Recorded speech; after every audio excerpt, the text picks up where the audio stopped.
Radio diýmek bu var uly sunugat. Şeýle sunugatyň ösmegiне, oň kämilleşmegine bir neçe halipalar gaty kän zähmet çekipdiler. Şeýle halipalardan Arap Gurbanow, Dördü Saparow, Oguljahan Mämikovany, Gelli Döwletow, Bayram Gellimuradow, Gelli Wäşiýew, başga da bir neçe diktorlary ýatlasa bolar.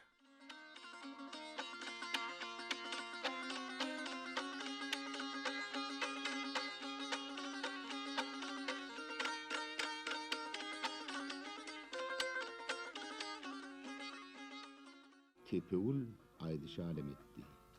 Goňşy owadan orta barmak gal gelin edildi. Uly toý tutdy.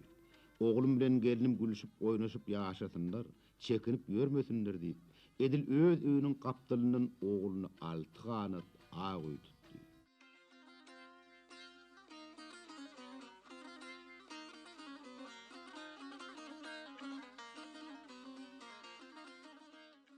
Adamın işi gaytta burnunun tuğu gözünü damarmış. Hey devlin. Sene koşum kolum bilen geleyip sun velin. Avray diýilýäne qırqılan erkeş diýýändir könüler.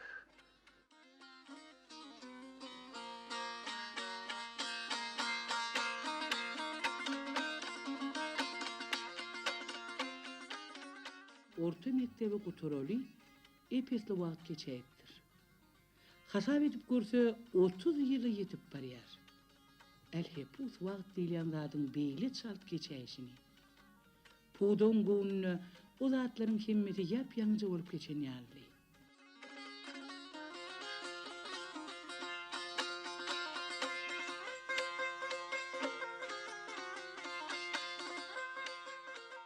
Eşden deň bolmaz gören göz bilen bilse ýaly.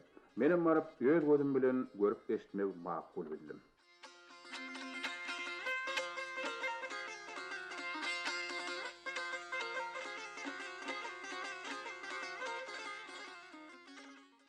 Mulla salam berip öýe girýär. Ýaşly adamlar onu hormat bilen garşalýarlar. El wakaly mully, ana o ýerik geç diýip mullyny öýüň törüne geçirýärler. Oturanlaryň ýene biri sözüni dowam etdirýär. Käme hallar biziň hem saz dinläsimiz gelýär.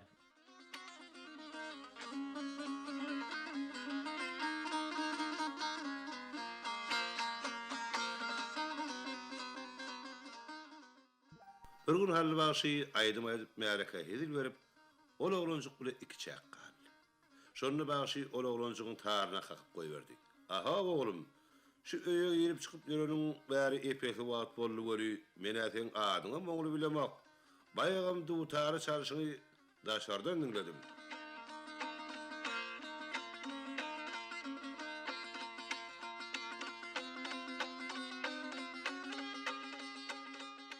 Olar özleriniň şirinden lawazly, tolgunurjy sesler bilen öz boluşly mekteplerini soňky ýaşlaryda geçirip gelipdiler.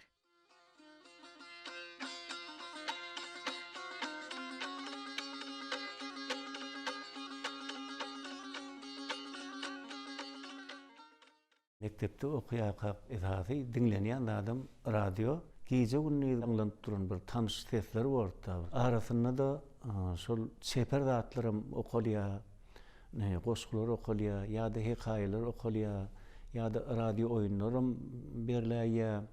Onuň şoňaly bir ütgözük bir saýlanıp duran bir şeýle bir ýakymly ses mydama bir gulagymyza iýilýär da onuň arasynda aýdylýar da şol aýdaly kim okapdyr, şo oýuna kimler gatnaşypdyr, onuň şo Arap Gurbanow diýip şo at madama şo gaýtalanır da onuň Arap Gurbanow kimken näle adam diýip şu öz ýanynda näme sagy bir özüň şo gözüňe getirýäň da bir şeýlerek adamdyr, ha bir daýaw adamdyr, şeýle bir görmegi nurany adamdyr diýip şeýlerek gözüňe getirilýär da.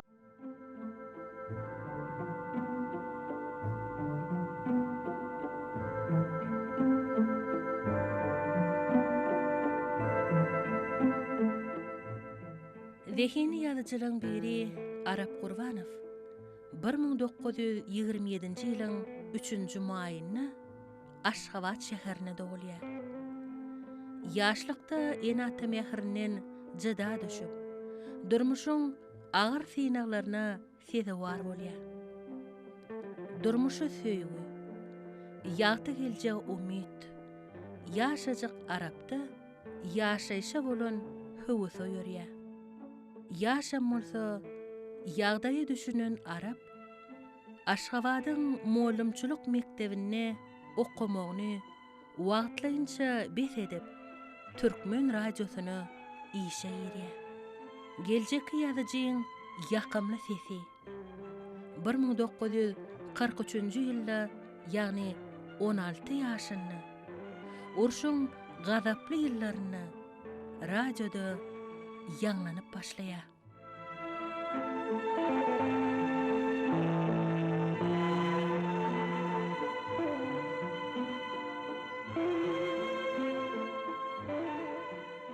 Watançylyk urşunyň bu toranlygy gadandan ýeňi şapda ilki bilen şu türkmen halkyny buğuşlan radioň üstü bilen arabaga da.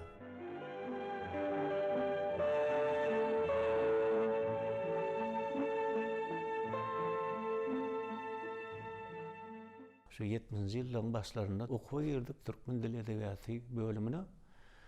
Şondan soň bir ýazyjy şahyrlary ýakyndan tanamak, görmek nesip etdiler. Türkmen radiosundan bir habarçylaram gelerdi, şu talipler bilen urundaşlyk ederdiler. Ýazyjylar, şahyrlar gelerdi, duşuk geçirirdiler. Şoň gali gündüň duşuklaryň birine ara baganyp göräýdik. Orta boýly razyk şeýle sötükçi adam mekan ýöne bir hili bir ýüz gözi nurany bir şeýle salihatly adam ekendana bir şu bir gurleýşi adam edil şu öň sagylykdan gulagymyz ganan ses bolan soň derel sesinden tanydykmyň Arap Gurbanowlygyny. Onuň şu ilkinji görüşümizden bir hil arabagyň salihatlygy bir özüne çekdi-de bizi. Ýaş oglanlarym bolsak elbetde o ýazyjy diýilse, onu da Arap Gurbanow eýen bir meşhurlugy eýe bolan bilen bir hil çekinýär-de bir edil barip bir salamlaşmaga da atman ýok. Arabagyň özü gaýtyp bir hil şeýle bir alçak gownaçy adam eken. Biz o ýaş oglanlarym bolsak bilen bilen gülüşip degizip şeýdip bir hil bir ala ýaly bolup bir şeýdip gözüňde galypdyr da arabagyň şu ilki görüşimiz. İlkinji tanışlygymyzdan şondan başlany elbetde arabagy ony gow tanysam ol bizi tananyk biziň hemmämizem arabagy üçin şu wagt bir meňdeş oglanlar ýaly o wagt biz näme talip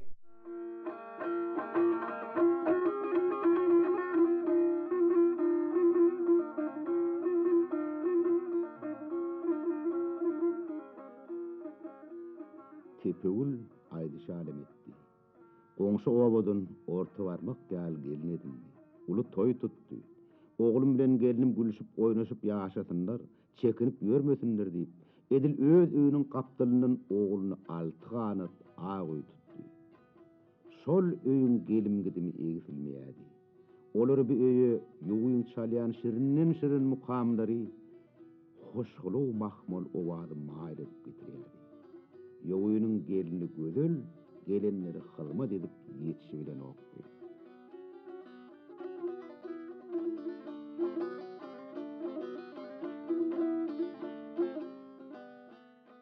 Men şu ýaşlykdan bir edebiýaty dörejligi ugrukmagymyza bir sebäp bolan eserleriň bir topary Arap Gurbanowyňkyda. Her bir adamyň bir öz käri, hünäri bir dörejligine de täsir edýän eken.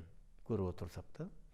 Şol arabagyň eserlerini şu bir zat gaty bir hili özüne çekýär-de, o da şol gahrmanlaryň arasyndaky gepleşikleriň bir şeýle zanlygy. Edil şu adamlar gözüň öňünde oturan zanly adamlar ýaly bolup gözüňe gelýär-de şol ýanky gepleşiklerini dinlesen öz arasyndaky bir ödem ýöne köý bir dille, sada dille bir adamlaryň ediyen gurrunlary, bir-birine aýdýan sözleri, soraglary, jogaplary hemmesi bir hil şu eserin bir öz süňünden gelip çykýar. Hemem bizim adaty görüp gören adamlarymyň gurrunlary ýaly. Hemmeden bir manyly, şuňalyk bir dili barda Arabagyň eserleriniň.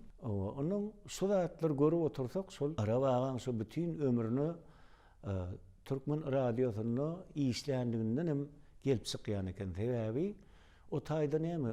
Radioň üstü bilen aýdaly kesip döretsek bolsaň, sesim üstü bilen kesip döretmeli o taýda.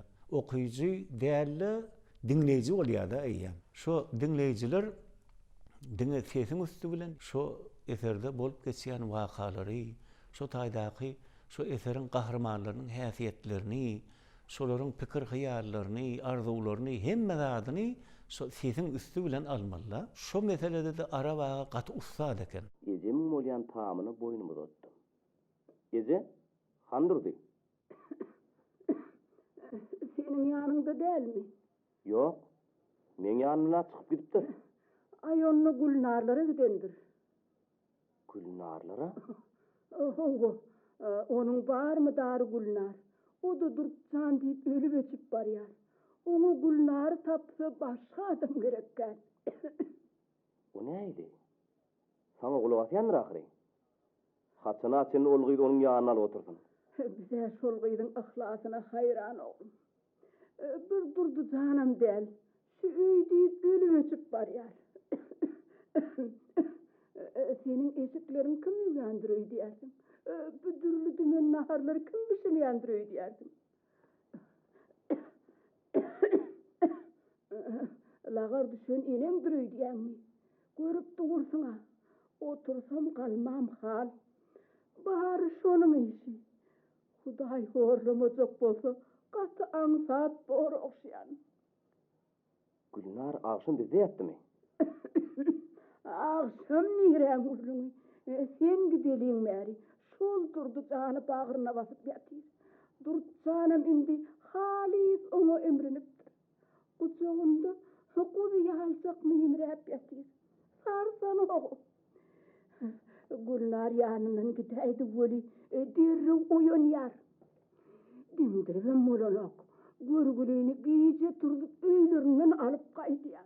Arabağı hormatly deýinjalşy çykdy da şondan soňra Arabagyň ýerine işini men çağırdylar da. Şonu da Arabagy şol bir işden bir özüniň ýanky şo kän ýyllap zähmet çeken ýerinden hiç haçan bir aýagyny üzmedi. Sebäbi şo bir ikiň ýerine gelerdi. Oturup bile gülşüp, değişip sahay başında öz eserlerinin döreýşakda da bir gep arasynda aýdaýady. Onuň esasanam şu radioň işi hakynda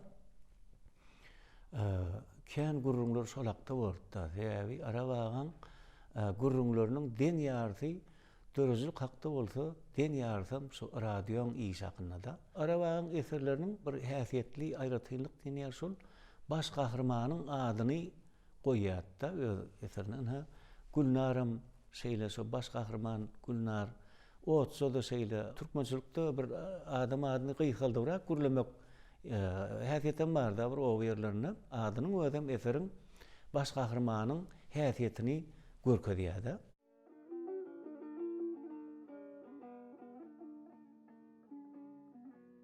Günler iyi liýdine geçip durdy. Emma men her an haçan öýe gelip gidenimde Gülnaryň eliniň ýygyny görýärdim. Bir gün men işden ýerräk çykdym. Ine şu ýerräk öýe gelmegim Gülnar bilen duşmagymyň sebäp boldy. Gülnar meniň taamda ortarda halyň üstünde ýapyrylyp surat albomyny görüp otyrdy. Men içeri girenimde de ol suratlary seredip oturuşyna başyny galdyrmady. Birden käde meniň gapynyň agdynda duranymy görüp zöwü ýerinden turdy. Men gapynyň öňünden sowulan bolsam ol ýüzüniň uğruna çykyp gitjekdi. Goranlykmy Gülnar? Gurgun. Yan kitaplaryň saňyn tüpürip durganda oşaýdym. Surat görýän. Gowy diýersiň. Oturuňda arkaň görýäriň. Ýekebi däldir. Başga da bolmalydyr. Hansyny şu çygadan? He. Ine. Akşam değildir. Motoret. Bütün bir papka.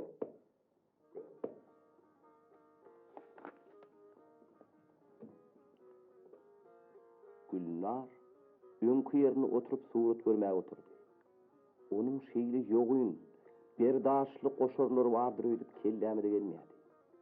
Onu dol garaýagaja gyýyn kadýardy. Gara niräň gurrun. Tüz buğday renk diýilýänidi. Emma şonuň kýary şar gara saç hiç kimde ýokdy. Ortarada oturup aşağı eğilip surat görüp oturan üçin saçlarynyň deň ýarysy ýere düşüp halyň üstüne ýylan ýary düýrlenip ýatyrdy. Saçynyň ýere düşüp düýrlenip ýatmagynyň gözi iýilgençligini Gülnaryň özüň duýýan ýaly onu zor elinle düýrläp döşüne gysyp gizlärdi. Men onu çep tarapyndan syndýardym. Aşak suraty sirdiýänligi üçin gözlerini görüp bilmeýärdim. Atylja okgaly bolup gezilip duran kirpikleri çala açyk gözlerini menden büsbütün gizlýärdi. Emma onuň gara gaşlaryny hiç zat örtüp bilmeýärdi. Men onuň diňe çep gaşynyň ýarpyjy bölegini görüp bilýärdim. Gaşynyň şol görünýän bölegi edili ýaňjy dogan täze aýal bolup ullokan ýokuj gabagynyň epesli ýokorsynda gylyp ýatyrdy. Ol özüne seredilýänligini duýdum näetdimi? Suratlar çalt-çalt ýygnaşdyrmaga başlady. Men onu söz attım. Onun şu arabagan aýdýan zatlary, şu düşünürýän zatlary bir özüniň heme bir sadalygy bilen, ýürege golaylygy bilen bir özüne çekýärdi. Elbetde näme iş bolýar-da, onu da bir dörözlük işi, sylsyrymly, onun bir käbir ýagdaýda bir arabaga ýaly şeýle bir giň adam, gaharlanybyrak, bir çytylybyrak, bir şeýlerek bolmaly ýagdaýlarym bolaýa. Ol bir durmuşda, işdäbi. Onuň şu arabagan bir şu bir gezek şu işiň dowamyny da elbetde bir şowna düşýän däldir-de. Onuň şeýlerek diýip bir öwredýän zadyny elbetde şu gatnaşan artistlaryň biri el gownajaý edip bilýän däldir. Arabaga şonu bir gadawa bilen gördüm da, meselem ýöne. Şonu da gaharlanany da arabaga şol adaty bir sypaýlygyny elden bermedi de şol. Ses diýilen zat elbetde ol adama bir tebiği berilýän zatda. Ses lawaz emma sese buýrup bilmek gerek. Onu ýöne gurlap oturanyň bilen ýa-da ýöne gyýgyryp aýdym oturanyň bilen ol ses bollugy, lawaz bollugy däl.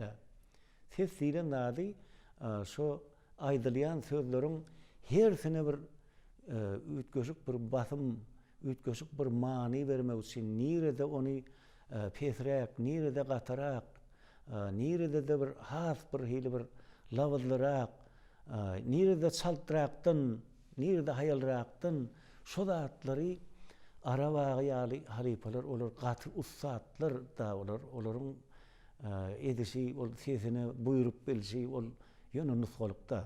Bir nedenin iş üçin käýnäň ýagdaýynda da arabagadan hiç gaty görüp bolmaýar. Ol sebäbi adamyň gowuny degip bir azy söz ýadyňdan çykmady ýaly bir azy söz aýtmaz ol, aňsat-aňsatda. Şoň üçin şu zatlar arabagan bir bedýän bir häsiýetliň birim kädiýän şol ýa-da bolmasa bir özara jedeller.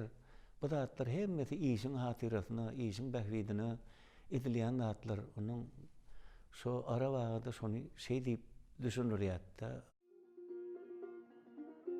Şo sapar Gülnaryň diýsen ýöne köýdigini, çagy ýaly açyk göwnüdigini aňdym. Gülnary men öýümizde soňum 2 gezek dag duş geldi. Ol gara zähmetin gaýgyrman bize hyzmat edýärdi.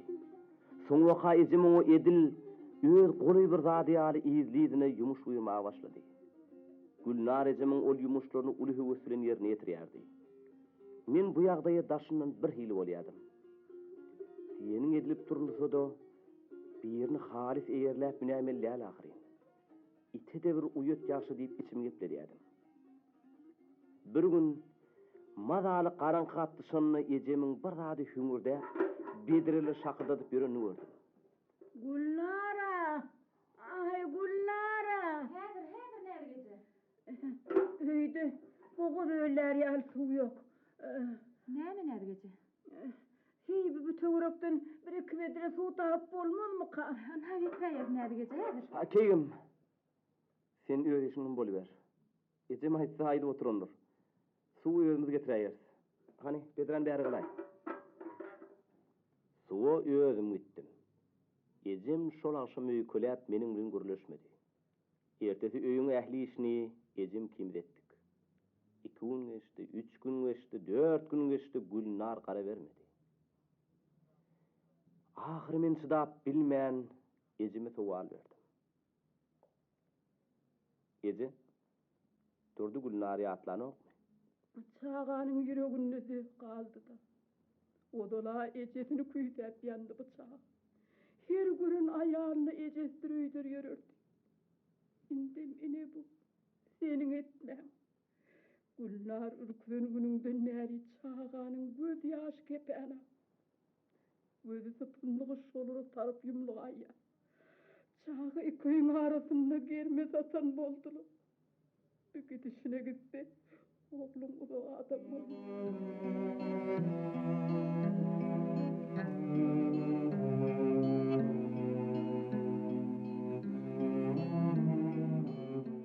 Türkmenistan'ın halk artisti Cuma Yadmuradow Arawagy bilen bile işleşen adamlaryň biri de. Onun sonra Arawagy dynjalşa gidip menin ýerine işe baramdan soňra maňa da şo Cuma Yadmuradow bilen bile işleşmek meýsir etdi. Cuma Yadmuradow şu araw bir sorak gaýtsak ne diýär şuny?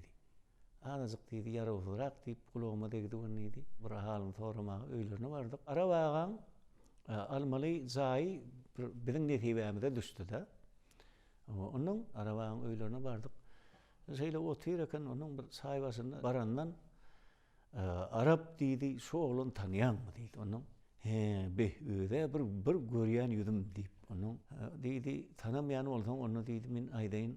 Ne bu oglan diýdi ilkä sen diýdi jaýyň alla diýdi. Ondan soňra sen iýiň alla diýdi. Onun birem diýdi muňa indi degişip diýdi araba attan agdaryn diýýär diýdi. Olam loh edip ilkä bir gülle de soňra ýene şey diýip synna gaý bir hiledip şey diýip. Ha indi näme geldiň diýdi. Şunu gülüp soňra süýmedem. Ay oýunlarda näme menem de şunu ýany o näme de ýanyşlyň.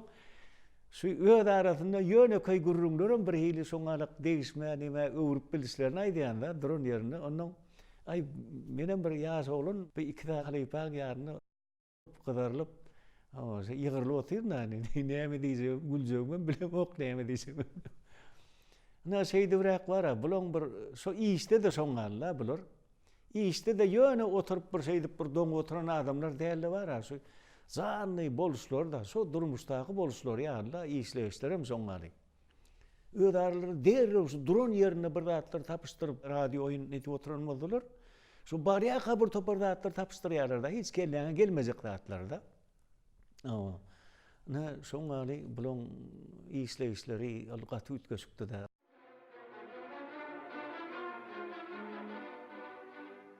Olur gidip barýarlar. Ha gidip barýa galar birden öňlerinden bir suwly ýap çykypdyr.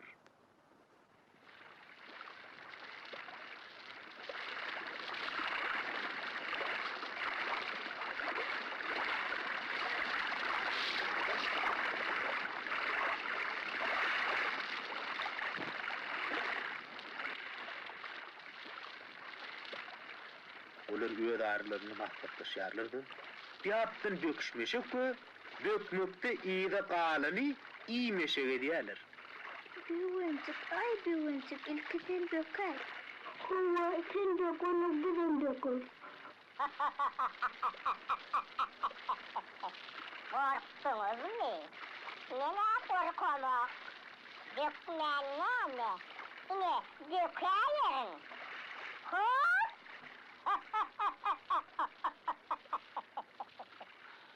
Hani inni siz dökün. Oya dökeydi elim bitmeyecekti. Doğruca gülmeden dökün. Yok, benim bir hile ayağım sanırlap başladı. Sen bök gelsen belki umut bolu. Hani bol sen bök. Boluyor. Ha!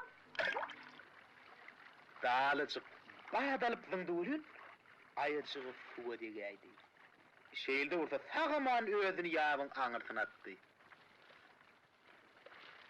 Inni nowat bewrejüňki. Görelim nädirkä?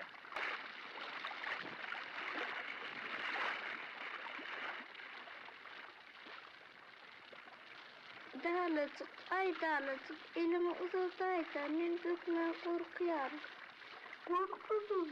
Korkma. Hatırla, kaçıran böker. Bolýada ýöne ýyklaýsam tutuverim.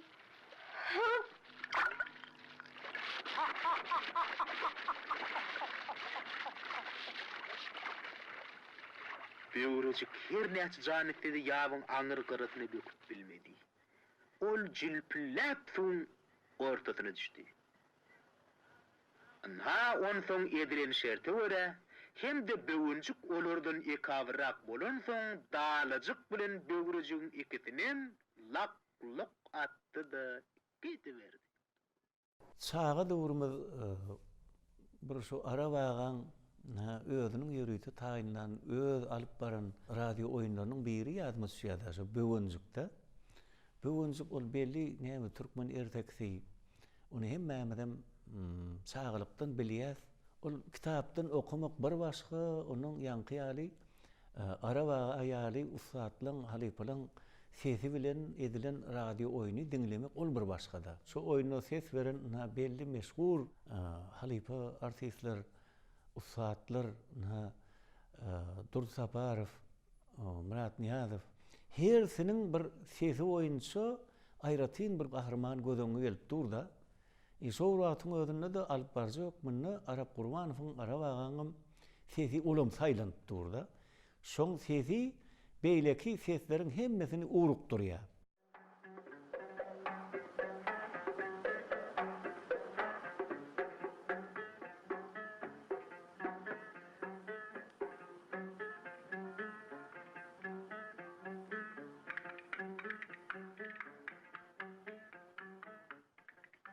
Böwünçük ýol bilen gidip barýar.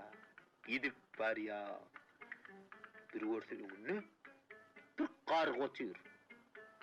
Böwünçük tipil edip oň ýanyna barýar.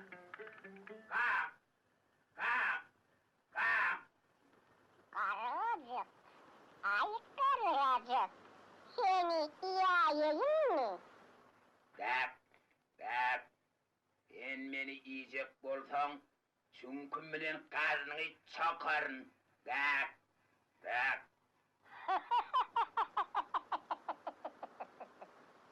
Karıcık, sen beni tanımak mı?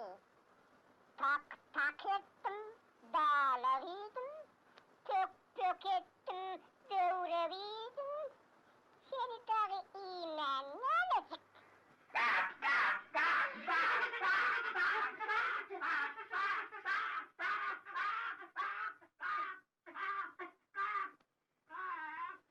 Ine ol böwünçük garganym lak atyp ýoluny gidiberýär.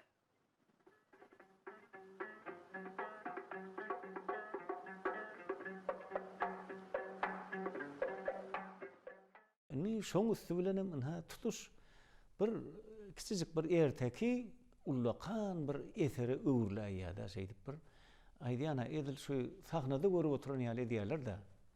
Olamın Ussatlaryň alamatda. Ol özüm türkmen radiosyny işläp gördüm da, şoň sodatlaryň näle edilýänligini özüm gördüm, öz başymdan geçirdim de, onuň şonu bildim da, sodatlaryň bir nähili çylşyrymly inçe işlerdigin da. Bizim üçin radioda dinlämizde ýönen baryp bir okaýan ýalyr da bilmeýän adam üçin. Yok, o taýda var şu her sözi, her sözlemi, her cümleni ne dip aýtmaly. Şonu nädeňde bir aýratyn şoňa many berip boljak. Nädeňde şu dinleýän adamyň gözeňine geler ýaly edip boljak. Ine şu zatlaryň öz bir sirleri, täerleri bar ekende. Şo zatlar biz ara wagtydan öwrenip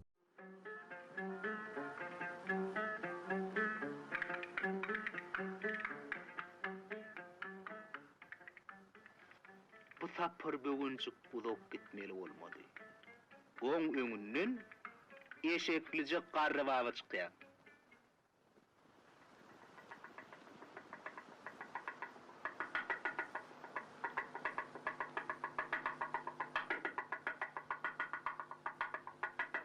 Çaş! Eşeklice baba. Ey eşeklice baba. Yeri, ne bağırın var böğüncük? Karı baba. Seni eşeğin bilencik iyayeyim mi?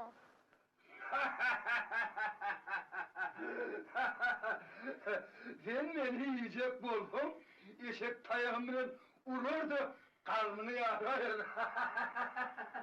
Aydiyanın neme karıcı baba. Senin tek beni tanımayan bulmağa çemeliyim.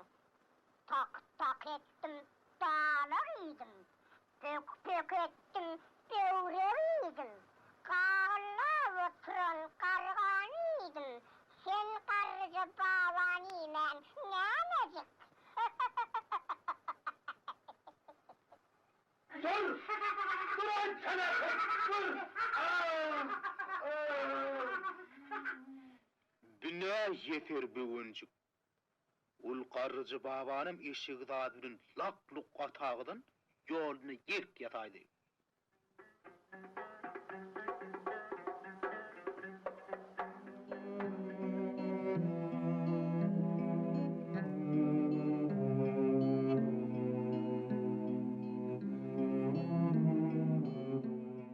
Radio diýilýän ol öz başyna bir sunwat. Onu oň bir ýynçyliklerini, oň bir tiltimlerini, oň bir täärlerini öwrenmek üçin ýanky ýaly halypalary görmeseň bolanokda. Şolardan bir tälim almasaň, şolaň işleýişlerini görmeseň bolanokda. Öz-özünden alagadan bolýan zat däl, alyp bir oka bermeli, alyp gurla bermeli zat ýok da taýda da. Arabaga bu oglan ýedi, iýe gelen bolsa diýdi. Mıň diýdi bir sesini zatyn bir barlak gördüňiz mi diýip Jumaýandan soraýardy. Arap diýdi, ay ne sen ýanynda ýene barlap göräýäris diýip. Onuň maňa aýtdy, hani bir zat okadyna diýdi. Onuň menem ay bir öz goşgulamdan okadym bölejuk. Okadym da şonda arabaň diýeni ýadyma düşýärdi. Şo gurlaňdy da diýe öz sesiň bilen gurlameli ýa-da. Aýratynam diýe sen radioň öňünde, mikrofonyň öňünde çykyş edende diýe beýlekleri öýkünmeli däl ýa-da. Sen jumat diýe o bayram geldi miradamy, ýa bir geldi bäşämi, bir sen şolary öýkünip gurlaýan jumat diýe. Onyň bilen sen ýol almarsyň. Diýip däň şey diýen ýadyma düşýärdi. Şu her bir zatda diýe adam özü bolmaly ýa-da. Öz sesi, öz häsiýeti, öz bolup belsi bolmaly. Aýratynam ses diýilen zat. Şo arabagan diýany ýadyma düşýärdi. Şol dünýäde näçe adam bar bolsa, hiç biriniň sesi bir-birini meňzeýän däldir. Hersiniň öz boluşly sesi bardyr diýýärdi. Şu öz sesiň öz boluşlugyny özüň bilmeli, duýmaly ýa-da. Şonu ulanmaly ýa. Ýylyň beýlekilen edýän emellerini, ýylyň sesini oňa öýkünip däldi. Şu öz sesini dolandyrmany, öz sesini buýurmany başarmaly ýa-da. Näşol arabaň iň uly pentleriniň sapaklarynyň biri de şo zatlar. Behinlenip gelýän kimdir diýäňiz? Bir Habarlaşmak. Ol ir bilen guma bedelenje gidipdi. Häzir onuň gumdan öwrülip gelişdi. Habarlaşmak oba argaşdy bolýan. Birden howa garaldy. Birdenem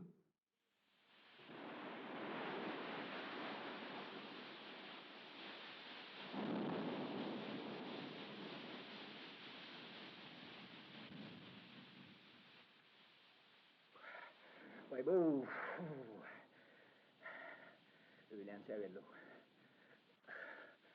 bırak öyle tuğran yoksa sürülmay yerlerine. Bu mal oğlun ne işlep yok yani. Bu bir binden koyunlar. Onu hazır tutaymadan targıp allı vurusuna kasıp gider.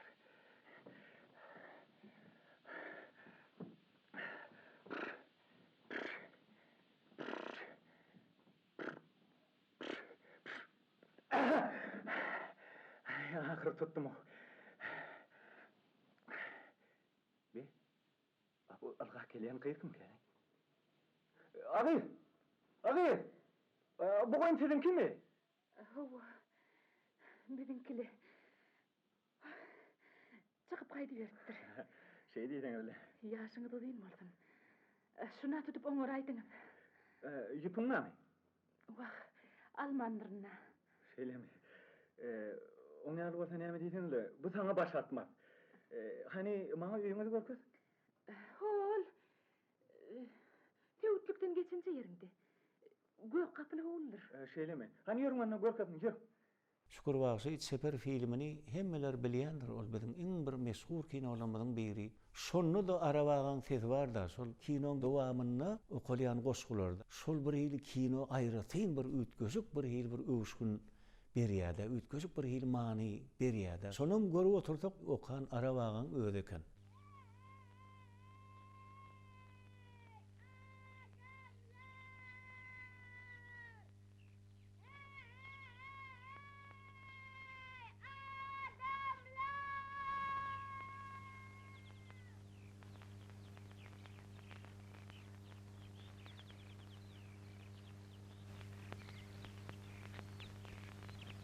Eli senin bir dövletli gerdanın bizim sar öğrünmezdi, gelmezdi.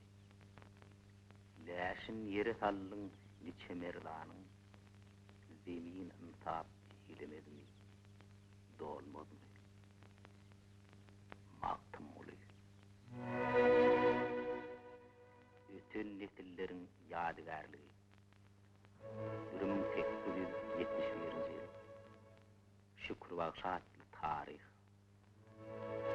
Älim pelegini günün ayırınıp, yeni dağdan arşa kalışyalı. Bu tarihin hiç öçmücük heykeli. Nuru veya Türkmen halkının gülüş misali. Arabagan bir ýakyndan gatnaşan, tirkeşen bir galandaşlarynyň, kärdeşleriniň yine biri Recep Alanadar bilen Recep ağa bilen bile işleşmek nesip etdi da onuň soňam şu arabagan adyny tutsoň bir ýöne ýylgyra ýatdy. Täbi araba hakda gaty gowy ýatlamaları, gowy gurrunlary bar da Recep ağa da Recep Alanadarowdy. Onuň şu bir gezek şeylerek bir gurrun berýäni ýadyma düşýär. Ay bu Arap bir garagollar diýe. Onuň näme garagollyk etdi diýip soraýar Recep ağadan onuň. Ay diýär men näme bir täze ulak edindim diýär. Men diýär ana şol ulagymda gitdik täze ulak gidip barýar diýär ýolly diýär onuň. Şu Arap diýär dek oturanok diýär gapdalymda oturuşda onu dek oturanok diýär da onuň. Bir 1050 diýär, 1004 diýär, 1008 diýär, bu näme diýär, o näme diýär. Menem ho Arap otur 50 mi diýär. Ay şu dek oturanok diýär da. Onuň bu näme ay men näme bileýin? Ho Arap 50 mi ho şonu meňe bilýän adam, düşünýän adam däl zatlaryny tak ýa-ýa minip duruşum diýip diýär onuň. Ay şowarmasa diýär bir zat bastı ordenýär oturguçy süýjip barıp maşynyň öňüne diýret diýär da. Indi ýa-da süýsüjek bolýar. Süýsüjek bolýar näme? Ay menem bir zat bastym ben fezişle orada indi diýär. Näçe bilen zok diýär. Meni bir görsem diýär şu arabaň diýär ýüzünden gara dergay diýär saglap bol näme etseň bilemok diýär da. Nämeni ýa-da süýsürip bilýär, näme ýaňyp bezürüp bilýär näme. Onuň ay öňden kiçijik diýär adam Arap bolýar bir görsem gözüm öňüne erep diýip kiçilip bar, kiçilip gidip bar. Onam diýär maňa gowluk gören bolýar diýär şowat. Diýär ýok men kiçijikdirin men oturuverin men şu jaga şeratygýar men diýen bolýar diýär. Onuň ýolu diýär ahir onuň durduk diýär. Durup indi araba diýär oturan ýerinden çykyp bilenok onu men daş çykyp diýär durun bir hey bir gelmedim käbir bilýän adam diýip diýär. Ay onun öňümizden gelýän bir maşyna elime alırdım onu, onun görsem bir saryýa gyz ýa bir şu öde bir köp zat bilýän bolmaly diýip ýaşyt ýa da ýet. Onun şuňa ýagdaý diýdim diýdi. Diýip onun bu da güllü de diýe gelip bir zady bastyban arap süýşip ýygyna bardy diýe ökýärdi. Ýene bir zady bastyban pejöstü diýen he gülýärdi. Ay bilýän adamyň ýanyna diýe hyýdar belik. Ol bir bilýäşini etjek bolam däl bar ha, şu adamyň bir öz bolşu da bar.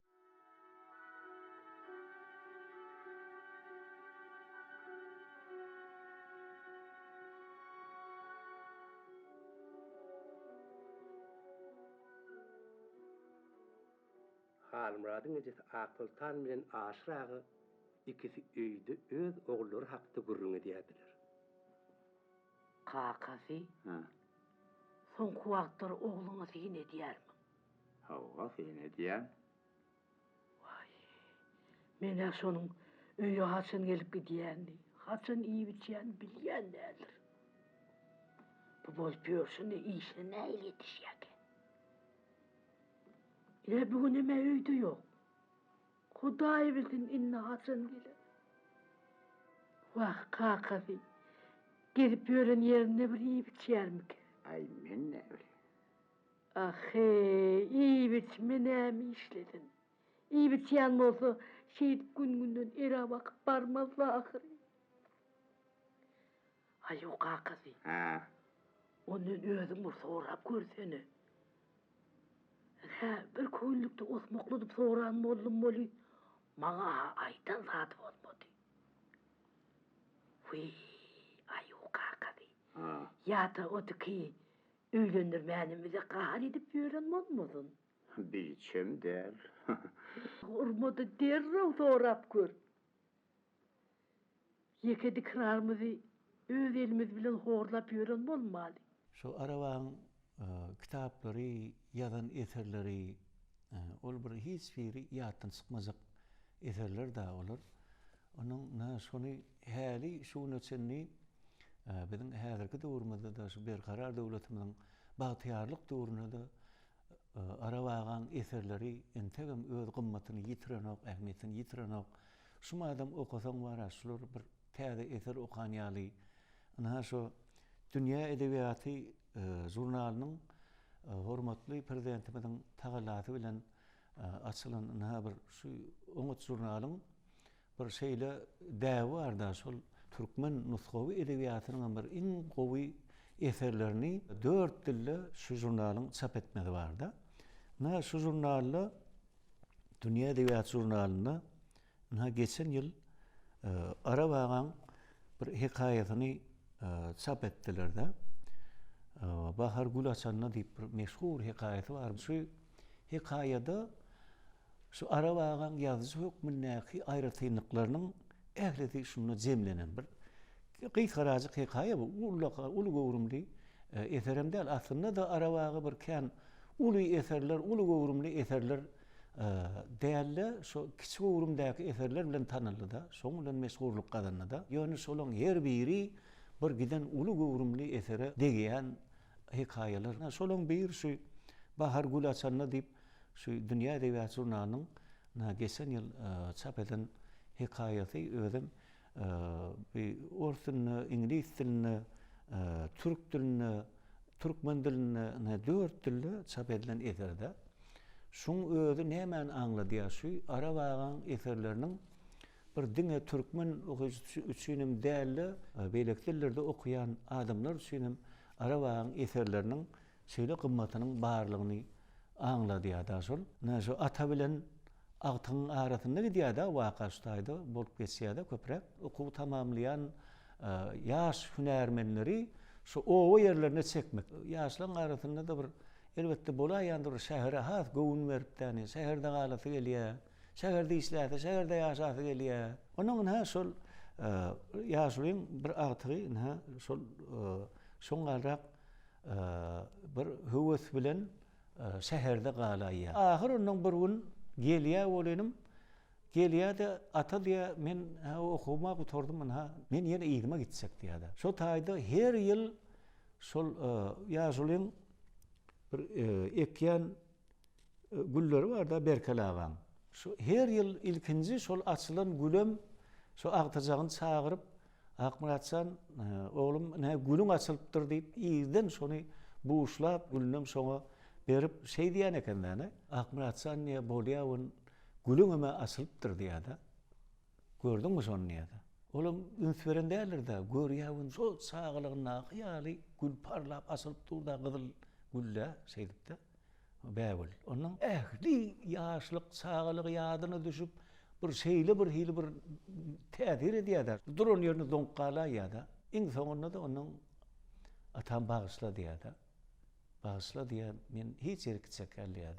Şol alagadan ýöne ay galay oğlum diýip agtygyna şey diýip, oň bilen bolýa diýip galanokda, şo ýerde bir hili bir hökman bir gülüňem keşfi bar da şo ýerde. Gülüm şo ýerde gahrman hökmünde eseri gatnaşýar-da.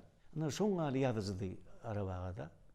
Onun şeyli eserleri hiç hasan okuduğum adama mudama täsir edýär. Durmuşda hemmelerde gabat gelip duran zatlar. Hemmeleri oýlandyrýan zatlar. Ana şoň üçin Arabagyň eserleri ol öz gymmatyny, ähmiýetini ýitirmeýär da hiç hasan.